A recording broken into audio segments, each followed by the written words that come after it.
কয়েকদিন ধরেই তেকুক আর জিকুক শিপারদের নাটক দেখতেছি। হ্যাঁ, আমি মানলাম যে আরএম বলছিল যে কে আর ভি দুইটা আলাদা শরীর হইলেও একটাই প্রাণ, কিন্তু আরএম এইটা বলে নাই যে তেকুকের মাঝে জিমিনকে থার্ড পার্সন বলে অপমান করো।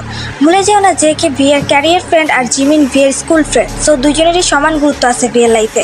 আর জিকুক শিপাররা বলতেছো যে জেকের চয়েস এতটাও খারাপ না যে সে ভি কে চয়েস করবে। মানে কি ভাই, তোমরা কি ভুলে গেছো the most handsome man in the world হচ্ছে আমাদের ভি? তো জেকের চয়েস খারাপ কেমনে হইলো? তেকুক ফ্রেন্ডশিপ যে কতটা রিয়াল সেটা আমরা আর্মিরা ভালো করেই জানি, কারণ তেকুক ফ্রেন্ডশিপের জন্য আলাদা একটা ডে পালন করা হয়। কিন্তু তার মানে এইটা না যে জিমিন তাদের মধ্যে থার্ড পার্সন, আর তাছাড়াও ওরা 7 জনই হচ্ছে বেস্ট ফ্রেন্ড। এখন আর্মিদের মধ্যে দেখা যায় কেউ তেকুক বেশি লাইক করে, কেউ জিকুক, কেউ ইউনমিন, কেউ ভিমিন, কেউ নামজিন, কেউ সব বেশি লাইক করে। ইটস ওকে না, লাইক অব্দি সীমাবদ্ধ থাকো, শিপিং করার কি প্রয়োজন আছে ভাই? এই তোমাদের মতো কিছু শিপারদের জন্য বিটিএস এর ফ্রেন্ডশিপ নিয়ে প্রশ্ন ওঠে। আমাদের আর্মি ফ্যান্ডমে এত প্রবলেম হয়। এখনো সময় আছে, ভালো হয়ে যাও, কারণ এক্সাইটমেন্ট ভালো কিন্তু অতিরিক্ত বাড়াবাড়ি ভালো না।